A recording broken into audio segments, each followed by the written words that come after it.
can you give when someone has laid down his own life and he died for you? The only equivalent gift that you can pay back is your life, but you're not willing to give your life, are you? Then what's the very next thing that we can do to honor someone who has laid down his life, literally laid down his life for you? What do? You try to please him by doing his will. And he says, all I want from you is to become holy.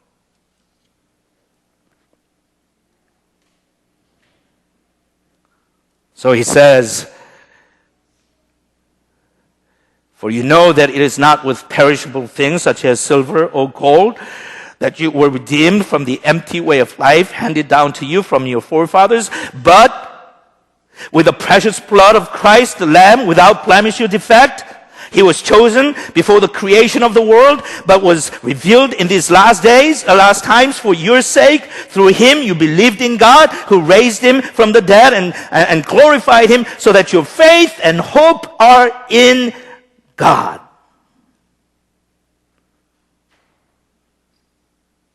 God literally laid down his son's life for you. And if nothing else, we should love and thank and adore him because of that. And he doesn't ask for anything else but to be a child of God. 왜 우리가 그럼 그렇게 해야 되는 세 가지에서 첫째, 하나님께서 우리를 그렇게 부르셨어요. 거룩하게 살라고 부르셨어요. 거룩하게 살고 싶지 않으면 여러분들이 그냥 그냥 거절하면 돼요. 리젝트 하세요. 예수를 리젝트 하세요. 하나님께서 강요하시고 억지로 하는 거 아니에요. 선물 주시고 하나님께서 받으려면 받으라. 받으면 우리한테 소명을 주시는 거예요. 나의 자녀가 되겠다고 날 아버지로 부르면 내가 널 자녀 삼겠다. 네가 나의 자녀가 되고 난 너의 아버지가 되마. It's a calling. 부르시는 거예요. 두 번째, 왜 우리가 그렇게 살아야 돼요? 거룩하게 살아야 하나님께서 심판하실 테니까. 세 번째, 왜 우리가 그렇게 살아야 돼요? 하나님께서 이미 그것을 위해서 우리한테 너무나도 엄청난 대가를 지불했으니까. 일단 그 선물을 받은 사람들은 내가 적어도 아무것도 하지 못한다면 얼마나 하나님께서 엄청난 선물을 대가를 지불하셨어요? 하나밖에 없는 독생자 십자가에 달려 죽게 했어요. 여러분 때문에, 나 때문에. 그러면 내가 그분한테 드릴 수 있는 최상의 보답이 뭔지 아세요? 내 목숨 바치는 거예요. 근데 우리는 내 목숨 바칠 정도 준비되어 있는 사람 거의 없어요. 순교할래요, 우리가? 어림도 없죠, 대부분. 자신도 없죠. 그러면 내가 생명을 주신 분한테 내가 보답할 수 있는 건 내 생명 드리는 길인데, 생명을 드리지 못하면 그 다음에 그분이 원하는 것은 우리가 한 가지 해드려야 될 거 아니에요. 그분이 원하시는 게 뭐예요? 내가 거룩한 것처럼 너희도 나 거룩해라. That's all I ask of you.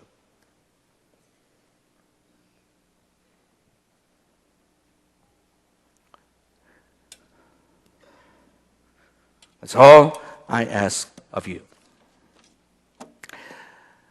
You know, when we think of holiness, we think of it in abstract concept, holy somehow. A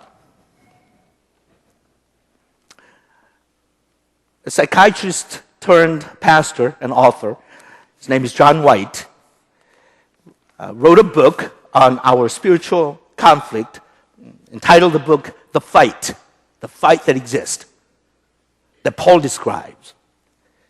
And he is talking about the subject of holiness. And he asked the people, what words come to your mind when you hear the word holy or holiness? And he listed some of the things in his book. And see if, as I read the list of the things, see if that's what you identify with, the subject of holiness. Somebody responded, thinness. Somebody who's thin. Yeah, you know, like thin because you fast and pray all the time. Huh? Another person says, hollow-eyed gauntness. You know, you look, because you prayed so much and you fasted so much. Somebody said beards, sandals, long robes, stone cells. Here we go, no sex. You know, you can't imagine saints having sex, you know, right? No jokes. frequent cold bath, fasting, hours of prayer, getting up at 4, clean fingernails, stained glass, self-humiliation. Those are the words that they identified with when they heard the word holiness. Our contemporary, more closer to us, author Chuck Colson, the Watergate-related sinner, turned avid witness for Jesus Christ, started the prison ministry, wrote several incredibly good books. In his book, Loving God, he gave a 21st century definition of holiness. And I tend to agree with what he said. It's not the only definition, but it's a working definition that is good for you and I. Let's listen to what he said. Holiness is everyday's business of every Christian. It's not some state that you attain after many, many years of self-denial and much prayer. It says, holiness is the everyday business of every Christian. It evidences itself. How do we know? It says it evidences itself in the decisions that we make and the things we do hour by hour, day by day.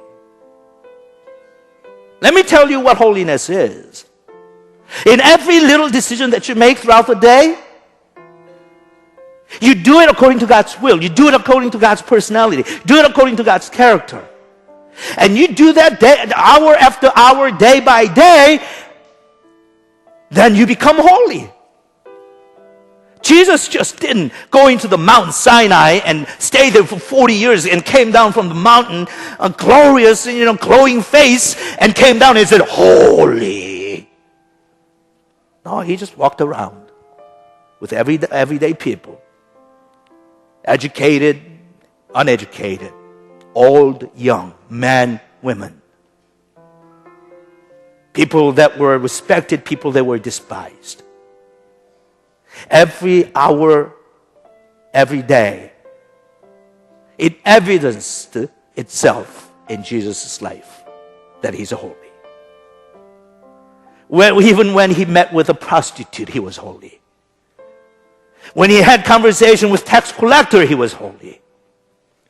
When he touched a person that had been afflicted with leprosy, he was holy. You understand? That's holiness. Hour by hour, day by day, doing God's will, inviting the Holy Spirit to come upon your life and use you as a channel of God's holiness and grace and mercy, then we become holy.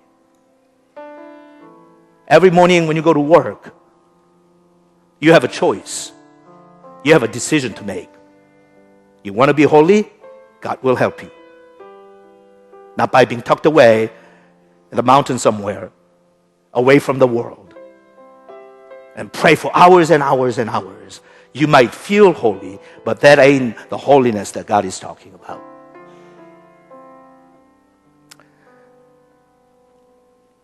여러분 실생활에서 우리의 그 거룩하다는 게 어떻게 표현돼요? 어떻게 나타나요? 거룩한 사람은 여러분 어떻게 생각해요? 이미지가 뭐예요? 존 와이트라고 하는 분이 쓴 책에서 독자들한테 물어봤어요. 거룩이라고 성결이라고 하는 단어를 주면 무슨 생각이 떠오르냐? 대부분 우리하고 비슷한 생각이에요. 중세기 수도원에서 그 수행을 했던 수도생들 생각나. 수염도 기르고 눈도 팍 들어가고 수염도 있고 눈도 들어가고 삐쩍 말랐고 기도를 막 하루에 몇 시간씩 하고 그런 것도 일종의 거룩한 사람인지 모르겠어요. 하지만 그것이 거룩은 아니죠. 정의는 아니죠. 척 콜슨이라고 하는 분이 자기 쓴 책에서 거룩에 대해서 정의를 내는데 이런 식으로 정의를 내렸어요. 이게 다는 아니지만 굉장히 우리가 쉽게 이해할 수 있는 거룩에 대한 정의예요. 거룩이라고 하는 것은 특별히 선택받아갖고 산에 들어가서 수도 생활을 하는 사람들 것이 아니라 it's 모든 사람들, for every Christian. 그것도 우리가 날마다 경험하는. Holiness is